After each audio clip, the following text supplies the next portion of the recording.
As iemand vandag kyk en hulle voel daar is 'n verlange na meer verstaan, meer diepte, meer nabyheid van God. Wow. Hoekom sou jy sê hart van God is presies waar hulle moet begin? As jy verlange het na Christus, is hart van God 'n goeie begin. In die studie wys ons dat Jesus Christus van die begin af die middelpunt van God se plan was. Jo, en dit is hoe dit is.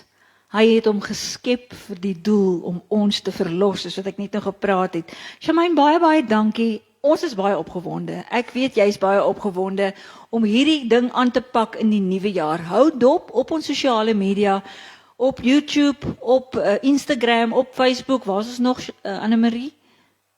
Orals. Gaan ons vir julle meer vertel. Shamaine gaan dit vir julle aanbied. En hierdie boek is beskikbaar. My WhatsApp nommer gaan bo-aan verskyn en julle kan my kontak en dit kry. Hierdie is 'n lewensveranderende kursus as jy wil groei, soos Shamaine gesê het, in Christus. Ek wil net byvoeg, as jy Christus ontdek het, is die hart van God.